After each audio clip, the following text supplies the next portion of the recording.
My name is Emma Carter. I'm 24 years old, and what I'm about to share with you is the most terrifying experience of my life. This isn't fiction, this isn't imagination, and no matter how many times I try to rewrite it in my head to make it sound less insane, the truth stays the same. I opened a door in the house. I was renting a door I should have left sealed, and what stepped through wasn't just from another place. It was something that remembered me. If you're watching this, please like the video, subscribe to this channel, and share it with someone before it's too late. Because what happened to me can happen to you, and you won't even know it until the knock comes. This story is written and edited by Dark Lifeside Diaries. It all started when I moved to the countryside just outside of Helena, Montana. I was tired of city noise, the constant pressure of my job, and a relationship that left me empty and bitter. I found this small cottage listed for rent at a ridiculously cheap price, one of those fixer-upper with character listings you scroll past on Zillow unless you're really desperate, but the photos caught me. The house looked old but charming, with ivy on the brick walls, a chimney that made you think of snow, and tea in a backyard that faced nothing but forest, solitude, peace, no neighbors, no traffic, just me and silence. I moved in at the start of October, not knowing I wouldn't make it to November without questioning everything I ever believed about what's real. The house had 3 levels: the ground floor, the attic, and a basement. The attic was boarded up, and the realtor told me not to bother, just storage space, nothing to see. The basement, though, was different. That had a door that led down, but it was locked from the outside with thick rusted chains looped around it, like someone was trying to keep something in. I asked about it during the walkthrough, and the man, a thin, pale guy named Robert, just smiled and said, "Old homes have secrets. You'll be fine as long as you don't go looking for them." I laughed, thought it was creepy and cute. I should have walked away right then, but I didn't. I moved in the next day. At first it was wonderful, quiet, open, peaceful. I started journaling again, made tea every evening, walked barefoot in the grass, and for once in my life I slept soundly until the 3rd night. That's when the knocks started. They weren't from the front door or the back, they came from beneath the floorboards. 3 soft knocks spaced apart right below my bedroom at 2:11 a.m. exactly. I assumed it was pipes, maybe rodents, or just an old house settling, but on the 5th night, I realized the knocking was in threes, perfectly timed, and it always came from directly under where I was. If I slept on the couch, the knocking came from under the living room.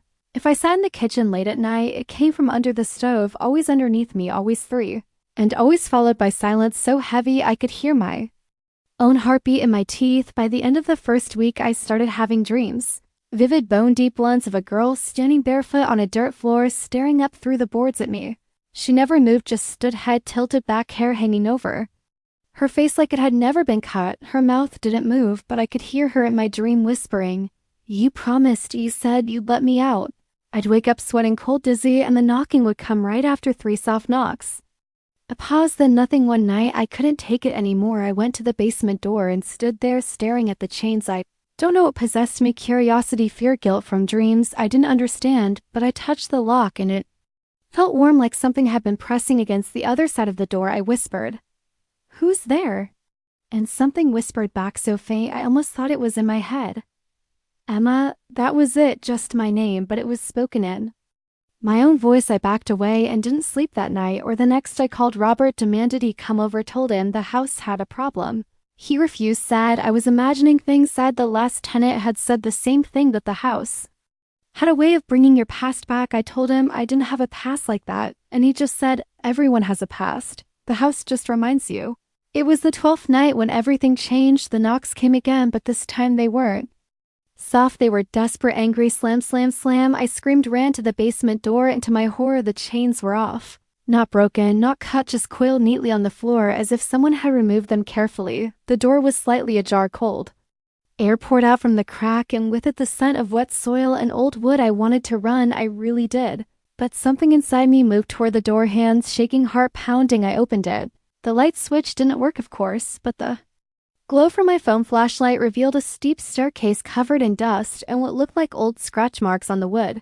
Long, frantic, like someone had been dragged or tried to claw their way up. My feet carried me down slowly, one creaking step at a time, until I reached the basement floor. The air was damp, heavy, and unnaturally still. The walls were lined with old tools, children's toys, broken furniture, as if decades of lives had been dumped down there. In the far right corner, I saw it. A wooden door that didn't match the rest of the house, small, narrow, painted a dark red with a rusted knob.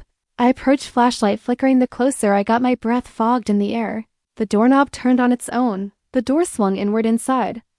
Was me, a girl barely older than 10, dressed in the same clothes I wore in a photograph from my childhood, the one my mother had burned after my little sister went missing. The girl looked at me with hollow eyes, and in her voice, my voice, she said, "You forgot me, but I remembered everything." I screamed, ran, tripped on the steps, slammed the basement door, and locked it again, this time with nails and boards. I don't know what I let out or in, or if I left something down there that never should have been remembered, but since that night, mirrors have stopped working right. My reflection smiles when I don't. I hear someone humming in the attic, even though it's boarded up, and every night without fail at 2:11 a.m., I hear 3 knocks under my bed and a girl whispering, "Emma, you promised." After that night, the house stopped pretending to be normal. The whispers became conversations, the shadows started learning my routine, and my reflection, that thing in the mirror, it stopped mimicking me completely. I brush my teeth and see her standing behind me, smiling, blinking too late, tilting her head when I didn't, always just a second off, as if it was catching up with who I was and what I was doing, like it had to learn me again. I couldn't sleep in my bed anymore, not with the knocking, not with the whispers that came just after I closed my eyes. Emma let me in. I started sleeping on the couch with all the lights on, holding my phone like a lifeline, but the notifications stopped coming, calls stopped arriving. It was like I had slowly disconnected from the outside world without meaning to, or like the world disconnected from me. I checked my messages, nothing from my mom, my boss, my friends. I tried calling. Oh, no dial tone. My phone showed bars, but no signal. When I walked to the edge of the road that led back to the main highway, the forest seemed deeper then. I remembered like it had closed in since I'd arrived, the trees thicker, taller, and somehow older. I walked for almost an hour that day, trying to get to the general store 10 miles down. But the road never ended, it just curved and repeated. I passed the same dead tree 4 times, the same squirrel carcass, the same crushed soda can the world had curled around me, and in the center was the house. I was trapped, not physically, not by walls or doors, but by something that remembered me in ways I didn't remember myself. I went back to the basement that evening, hands trembling, crowbar in my grip. I had to know what I saw. I had to know if that girl, if that thing was really a memory or just the house making me see something. I didn't want to face the boards were gone. I hadn't removed them. The nails lay in a neat row beside the door, like someone had placed them there after carefully pulling each one out. The basement door was wide open, no sound, no movement. Just that cold air again, wet and thick, and the soft scent of lily. I stepped down the stairs, slowly counting them. As I went, 1, 2, 3, 13 total. My flashlight flickered again when I reached the bottom. That red door in the far corner was shut this time. I approached it with the crowbar, held tight, heart hammering in my chest so hard I could hear it in my ears, but when I reached the door, it was already unlocked. Inside, the room was empty. Just dirt floor, cracked walls, and a broken doll sitting in the corner. The same doll I had when I was a child, the one my sister had when she vanished. Her name was Lily. She was only 5. She disappeared from our backyard during a game of hide and seek. I was 11. I never told anyone this, but I was the one who said I'd count to 20 and then never looked. I got distracted, went inside to get a snack. She never came back. They blamed a stranger. My parents moved on, but I never forgave myself. And now in the basement of this house, hundreds of miles from my childhood home, Lily's doll was staring at me from the dirt. A voice spoke from behind me, "You left her there." I turned, swinging the crowbar wildly. No one was there. Just the mirror, but there hadn't been a mirror in this room before.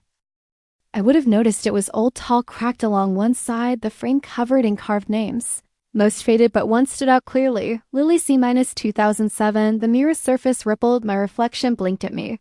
Then it smiled. It wasn't Lily's face. It wasn't mine either. It was something in between, a version of me that had grown up without guilt, without grief. A version of me who never stopped playing the game. She said nothing, just stared, and then she raised her hand and pointed behind me. I turned. The doll was gone. In its place, a photograph. I picked it up slowly. It was aged, water-stained, a photo of 2 little girls. One holding a doll, one hiding her face behind them. The cottage I was standing in, but that photo was impossible, because it was dated October 2007, and we'd never lived in Montana. We'd never seen this house, and yet I was there holding Lily's hand, crying. I dropped the photo and backed away, stumbling up the stairs. The crowbar forgot in the house groaned. With every step I took, I slammed the basement door shut and pushed the dining table in front of it. That night, I didn't sleep. I stared at the mirror in the hallway until 2:11 a.m., no knocking this time, just a slow dragging sound beneath the floor. Like something crawling along the beams, I whispered, "What do you want?" And the mirror answered, to finish the game. Over the next few days, I tried everything to get out. My car wouldn't start. My tires were slashed. Every road led back to the cottage. Even walking through the forest felt like I was being pulled in circles. The only constant was the mirror, every mirror. In the bathroom, in the hallway, even the reflection in the toaster, all of them showed her and me, but off, like I had been duplicated imperfectly, and each night I'd see her moving on her own, waving at me, smiling wider, each time her teeth just a little too sharp. The photo reappeared on my bedside table, and now I was alone in it. Lily was gone, just me crying. In front of the house, the caption scrawled across the back said, "You win if you forget, she wins if you remember." I tore it up, burned it. It returned the next night. I looked through every drawer in the house, found a box of old letters from previous tenants, all written in shaky, panicked handwriting, all talking about a girl in the basement, all mentioning the same dream, the same red door, the same knock. One letter simply read, "Do not answer when she calls you by name, that's when she knows you're listening," but I already had, and now I couldn't close my ears.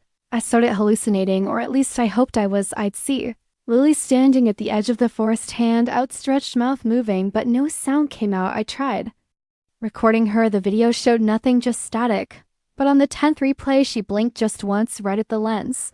Then the video deleted itself. I kept seeing flashes of red, the same red as the door, and puddles and reflections, even in my tea. Every corner of the house felt occupied. Every silence felt staged. The house was alive, and I was no longer the only Emma inside of IE. Found a final letter hidden beneath the floorboards in the guest room. It was dated 1961. It read, "She always wants. The one who forgets, she's not your sister. She's not a ghost. She's the game. The game you didn't finish. She's the consequence." I dropped the letter. It burst into ash in my hands. That night, the reflection didn't smile. It opened its mouth wide and screamed silently until its jaw cracked. Its face split and the glass shattered, but the shards stayed in place like they were frozen in air. Each shard showed a different version of me, one crying, one laughing, one covering her mouth in terror, and one with her back turned, slowly walking through a red door. That one never looked back. Now it's not 211 anymore. The knocks come at any time. The lights go out randomly. The house speaks and clicks and hums, and sometimes, just sometimes, I hear Lily's voice from the attic, even though it's still boarded up. "Emma, are you still counting?" I don't know how many days have passed now. The calendar stopped updating, and my phone displays the same date every time I check it. October 31st. It's always Halloween here now. The air outside stays gray. The sun never rises fully. It just hovers behind the clouds, like it's unsure whether to keep watching. The wind whistles through the chimney, always the same tune, a soft, haunting lullaby. I remember my mother humming only once after Lily vanished. She said she didn't know the tune, that it had come to her in a dream, and she never sang it again. But now I hear it every morning when I wake up, or whatever passes for morning here. The fireplace lights itself. The attic boards groan, even though no one is supposed to be up there. And every reflection in the house, be it mere metal or water, shows a different me. Some are smiling, some are crying, one is bleeding from the eyes and mouthing something I've come to lip read as, "It's not you. You're the reflection now. I haven't seen the real me in days." I touch my face and feel warmth, texture, breath, but in every surface the girl looking back is starting to wear different clothes. Her hair parts the opposite way. She blinks slower. She tilts her head, studying me like a stranger, and her smile grows every time I lose another memory. I tried writing my name over and over again in my journal to keep myself anchored. Emma Carter, Emma Carter, Emma Carter, but by page 34 my handwriting changed. And on page 42 the name changed to Eliza C. I've never known anyone by that name, but now it's the only one that shows up on letters left at the front door. The house won't let me remember who I was fully. It wants to rewrite me. It wants to reset the game, but I'm not playing anymore. I'm surviving. Last night I made a mistake. I slept I shouldn't have. I had stayed awake for 72 hours. Straight, fueled by stale coffee fear and the constant click of a metronome I found in the attic, one that I hoped would drown out the whispering. I passed out on the hallway floor. When I opened my eyes, I was back in the basement, but it wasn't the basement anymore. It was the room from my childhood home, my real home. The yellow walls, the unicorn stickers, the nightlight shaped like a star, and Lily was there sitting on the edge of the bed, humming the lullaby. I cried and ran to her butt. When I touched her shoulder, she turned around, and it wasn't Lily's face, it was mine, but younger, mouth stitched shut, eyes gouged out. Holding the doll with the broken face, she reached for me and whispered in my voice, "Hide and seek never ends if you never stop counting." I woke up screaming, covered in dirt. There were handprints on my arms, small, muddy, like a child had grabbed me while I slept. I checked the journal. The last entry wasn't mine, it read. She let me out, now she hides. The handwriting was Lily's. I'd recognize it anywhere. I once taught her how to write the letter L with hearts instead of loops. That's how I knew it wasn't fake.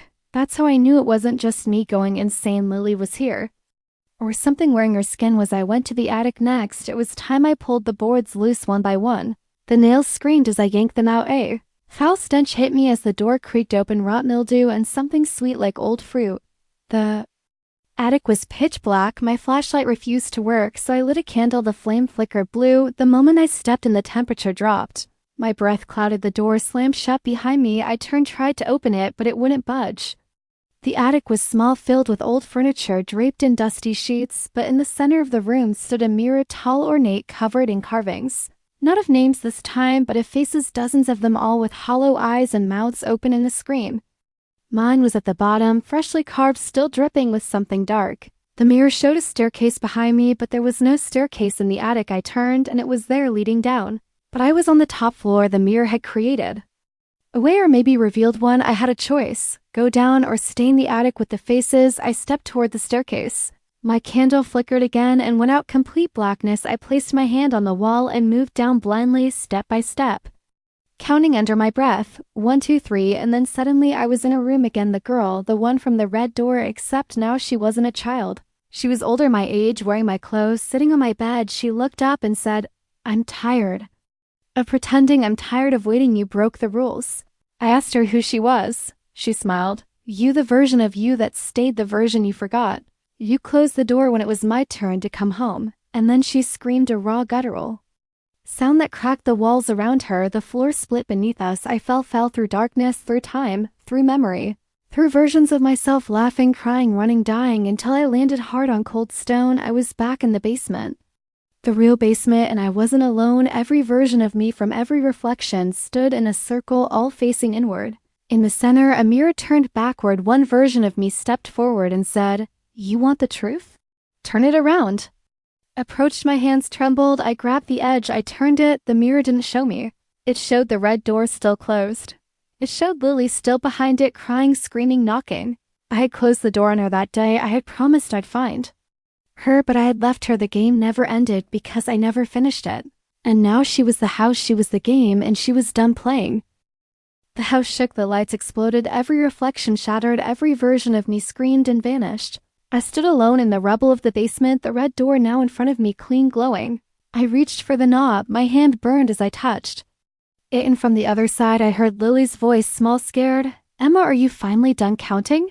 The knob was cold, not just cold like forgotten steel or old metal, but the kind of cold that wraps itself around your bones and whispers to your skin that something beneath your surface is about to change. My hand trembled, not from fear, exactly not anymore, but from the weight of finally finishing something I had unknowingly carried since childhood. I didn't know what would happen. When I opened the red door, I only knew that I had to because the house wouldn't let me forget again. It wouldn't allow me to walk away from the game I had broken, so with a breath I didn't recognize as my own, I turned the handle. The door creaked open, slow and resisting at first, like it didn't want to show me what waited on the other side. What lay beyond wasn't a room. It wasn't even a place, it was memory, not like a flashback, not like a scene I remembered, but like standing in the middle of a dream you forgot you had, one that had continued without you. The air was blue tinted like dusk, humming low with a sound I can only describe as grief. I stepped forward barefoot onto soft earth that pulsed faintly with every step, and the red door closed behind me without a sound. There was a girl standing a few feet ahead. Her back was to me. She wore the same pale yellow dress Lily had on the day she vanished. Her arms hung loose at her sides, one hand holding a strand of ribbon. The way she stood was all wrong, too still, too perfectly still, as if time had frozen her body but let her thoughts keep running. "Lily?" I whispered, my voice caught somewhere between hope and terror. She didn't turn around, but her voice came clear, old and far too calm. "You came too late, but I waited anyway." I wanted to rush to her, but my feet wouldn't move. The air around me thickened like water. Breathing felt like swallowing sorrow.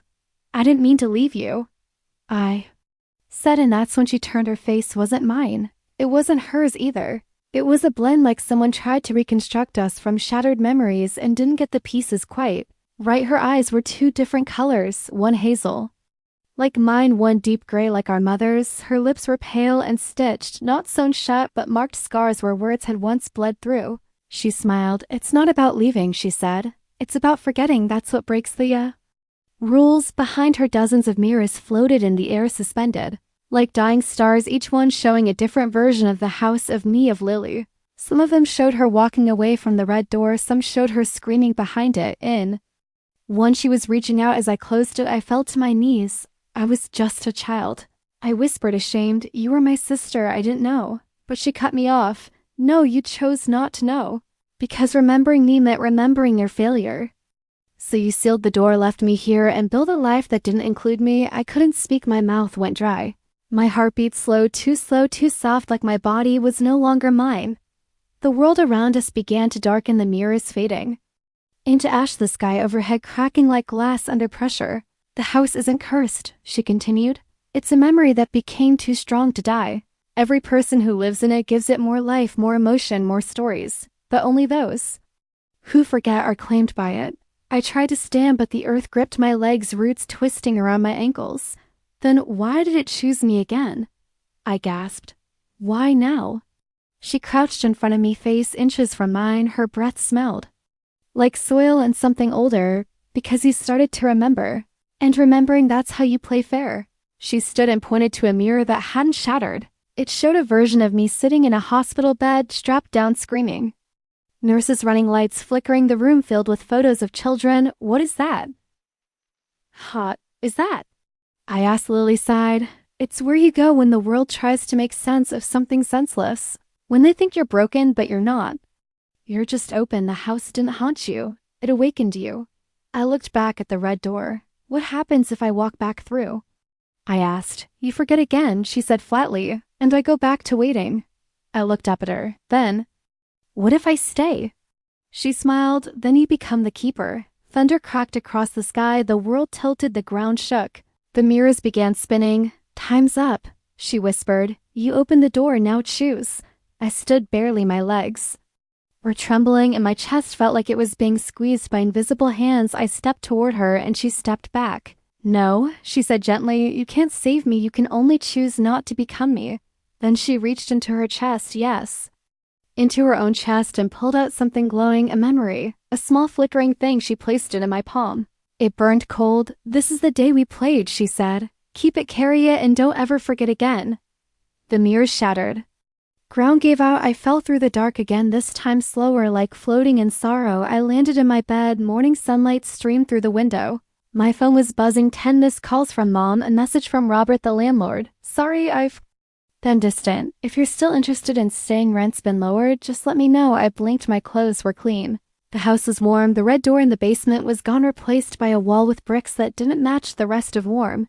The red door in the basement was gone, replaced by a wall with bricks that didn't match the rest of the house. But the memory in my hand remained. I couldn't see it anymore, but I felt it in my chest like a second heartbeat. And that night, for the first time in weeks, there were no knocks at 2:11 a.m. But just before I closed my eyes, I heard a little girl's voice in my ear say, "Next time, don't forget me so easily." The days that followed were strange, not peaceful, not normal, just quiet. The kind of quiet you don't trust. I walked through the cottage like it was a museum, every room still familiar, but now colored with something deeper, something unsettled. The red door was gone, yes, bricked over like it had never existed. But I still avoided the basement. I still flinched when floorboards creaked under my feet. The house, though silent, was watching. I could feel it in the way light moved differently now, how mirrors reflected. Just a split second late, how my shadows seemed to lag behind if I turned too fast. I'd stare into the bathroom mirror for minutes, holding my breath, watching to see if my reflection blinked first. It didn't. But it also didn't feel like me anymore.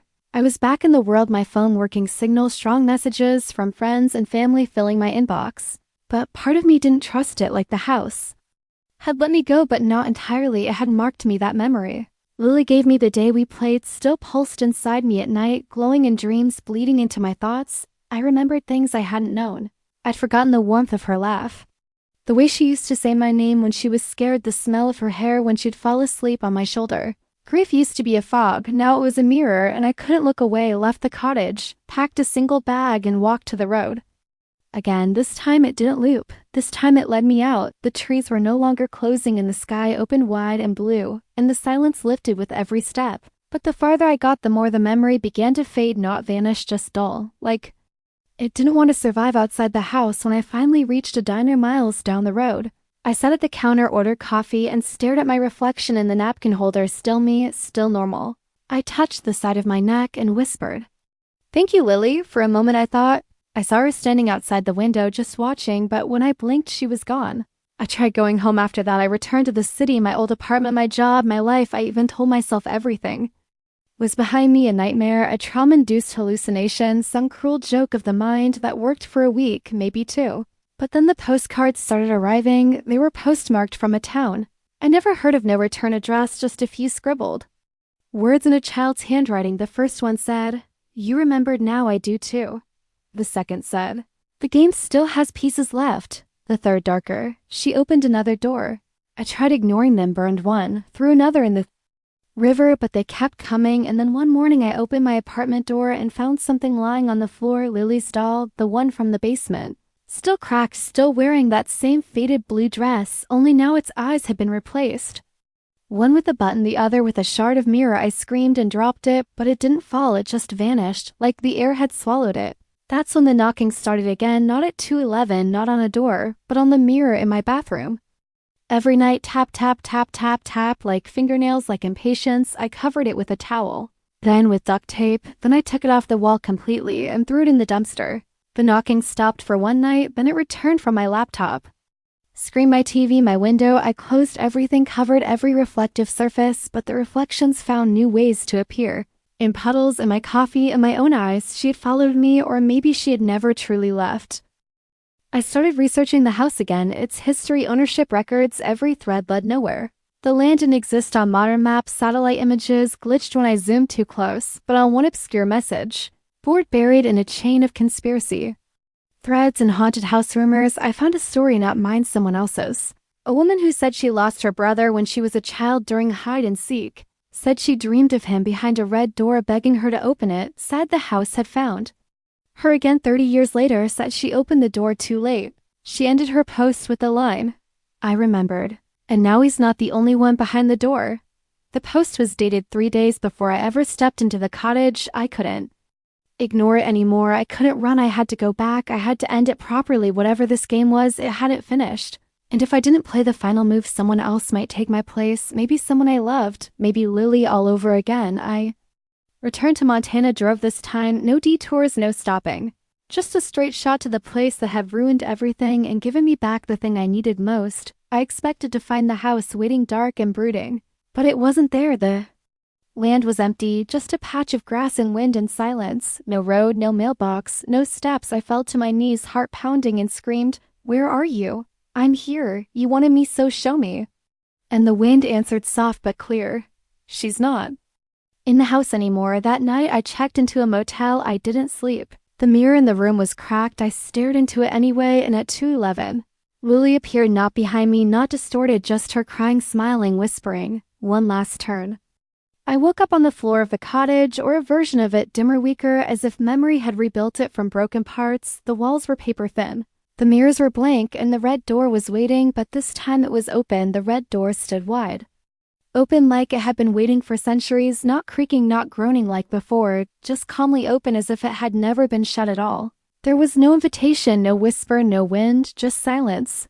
The kind that doesn't settle in your ears but weighs on your soul. I stepped through without thinking, or maybe I had already crossed that threshold long ago, and this was just the final confirmation that I had never really left. On the other side was the room, not the basement room, not a dreamscape, but all of it, the house in fragments, suspended in air like broken memories stitched together by sorrow. Hallways looped endlessly into mirrors, staircases spiraled upside down into attics that bled moonlight, and reflections moved independently of the people casting them. It was the house in its true form, not bricks and wood, but memory, guilt, and time made physical. I saw her again, Lily, only this time she wasn't a ghost or a child or a mirror. She was full and real and standing beneath the chandelier in the middle of this memory maze, arms open, hair falling softly over her shoulders. She looked older, not aged by time, but by grief. As if remembering her, I aged her along with me. "You opened the door," she said gently, her voice like paper cutting through water. I thought you never would. I tried to speak, but my throat tightened. No words came, just tears. She approached slow, graceful, like floating through ash, and placed her hand on my chest. It's still in there. She whispered, the memory, but now it's burning. That means it's changing. I looked around. The other versions of me were here too. The angry one, the guilty one. The one who ran away. They stood in corners, watching, some crying, some expressionless. This house, Lily said, walking in a circle around me. It feeds on what people leave behind. You fed it the most powerful thing of all, forgetting. She stopped behind me, so it made a place for you, a loop, a memory it could trap until... You remembered until you chose to finish it. I turned, heart pounding. Then why am I still here? I asked, why hasn't it let me go? Her eyes filled with something deeper than sorrow. Because it doesn't want to let you go, it wants you to stay, to replace me, to become the new girl behind the door. The air cracked like lightning, but there was no light, only sound. One of the other Emmas, the one who looked the most like me, stepped forward and placed her hand on my shoulder. Her eyes were hollow black, her mouth sewn shut, but her presence screamed louder than any voice. Don't leave me here. Another Emma, the one who had laughed during the basement memory, approached Lily and held her hand. She never meant to hurt you, she said, looking at me. But forgetting is a kind of death, and you died first. Everything in the house began to shift. Doors opened and closed, mirrors shimmered, and the memory began collapsing.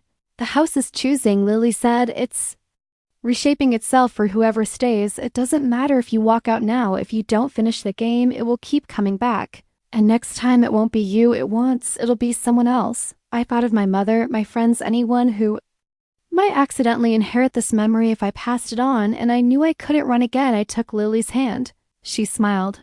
Then finish it, she whispered. A final mirror appeared, taller than the rest, shimmering with every version of my life. In one I was Mary, in another I had never gone to the cottage, in one I was still counting, still playing. This is the last step. Lily said, step into the memory and rewrite it. I nodded. What happens to you? I asked. She looked at me sadly. I stay where I've always been in the moment you forgot me, but if you remember right, maybe next time I'll be free too. I stepped into the mirror. The cold hit instantly. I was back in the yard, 11 years old again, counting 17. 18, 19. I turned before 20. I walked to the tree where Lily had hidden. I saw her tiny feet. I touched her shoulder. Found you, I said. She giggled. The sky was brighter, the birds louder, and then the memory cracked. A shadow moved. Behind me, the adult version of me, the one who had run, the one who had closed the door. She lunged, trying to push Lily away. No, I screamed, not again. I grabbed the memory, held it tight, and forced it closed around the moment. Lily smiled.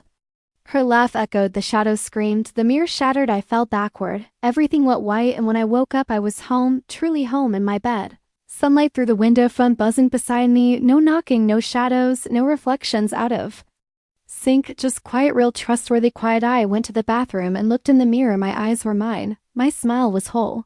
And behind me, just for a second, I saw Lily, older, whole, and waving. Then gone. It's been 6 months since I came back, not from the cottage, not just from the house, but from the memory, the one I'd locked away behind that red door when I was just a child. Time passes strangely now, not because of anything supernatural, but because I no longer fear the past catching up to me. I let it, I invited it and faced it, let it scream, and now I live differently. I still hear things sometimes, the soft knocking of a dream, trying to return, the rustling of curtains. When there's no wind, Lily's laugh echoing faintly. When I'm between waking and sleep, but I don't run from it anymore. I remember I hold on to her. She doesn't scare me, she never did. It was what I did to her or failed to do that created the monster in the mirrors. Most nights now I sleep peacefully. But every now and then on the cusp of dreams, I find myself back at the red door, not in fear, not trapped, just standing before it, holding that glowing memory Lily gave me. The same moment where I chose to remember instead of forget. I still see versions of myself through the keyhole, some smiling, some still running. But I no longer try to reach through and drag them into my version of the story. They're me, but they're not this me. The one who stayed. The one who opened the door with both hands and didn't look away after it all ended. I searched again for the cottage to prove to myself it existed, maybe even to warn others, but it's gone. Scrub it from every map, every database. The land still exists, flat, featureless, quiet, but the house? Erased as though it was never built in the first place. But I know better. The house wasn't made of wood or brick. It was made of remorse. It still lives inside the forgotten. All of them, all of us, those who closed a door on something they weren't brave enough to face, and I can feel others out there, People like me haunted by echoes of red doors they never meant to walk away from. Last time I saw Lily, it wasn't in a dream or a reflection. It was at a playground one I hadn't visited.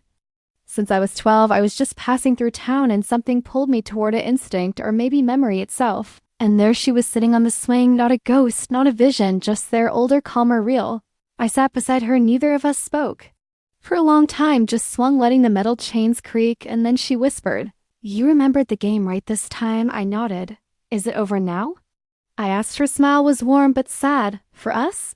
"Yes, but not for everyone. Memory is a house. With infinite rooms, you found your way out of yours. Someone else might still be trapped in theirs." I looked at her, really looked. Her face was the same as it had been in my dream, a blend of everything I loved about her, her laugh lines, her dimple, her eyes that always told the truth. Even when I didn't want to hear it, I reached for her hand. "Thank you for waiting." She squeezed mine back. "Thank you for coming back." And then she stood up, brushed off her skirt and walked away into the sunlight. She didn't vanish. She didn't melt into mist. She just left, and I let her, because that's what peace looks like, not forgetting, but remembering the right way. I live differently now. I check in with myself often. I keep journals, not to record life, but to remember it correctly. I write Lily letters and burn them under the moon. Talk to my reflections, not because I think they'll answer back, but because I respect them. Each one is a path I could have taken, a choice I might have made, and I never closed doors without saying goodbye anymore. Last week I received one final postcard, no stamp, no address, just a drawing, a red door cracked open, and behind it light pouring out instead of darkness. On the back were 5 words in Lily's handwriting. "The game ends with you." And I think she's right. The house didn't want me to forget. It wanted me to remember, to teach others how to face their red doors, their buried regrets. So I tell this story now, not because I want you to believe me, but because maybe, just maybe, you've heard a knock at 2:11 a.m. too. Maybe you've forgotten someone. Maybe you've closed a door that's still waiting to be opened. If that's true, then don't be afraid, just don't forget, because memory when left alone too long builds houses too. Thank you for watching this video. If this story gave you chills, made your heart race, or helped you remember something buried deep, don't forget to like, share, and subscribe to the channel. Your engagement helps keep these stories alive and keeps the red doors from closing forever. This story is written and edited by Dark Lifeside Diaries. What did you love most about this tale? Tell us in the comments below if the mirror lets you.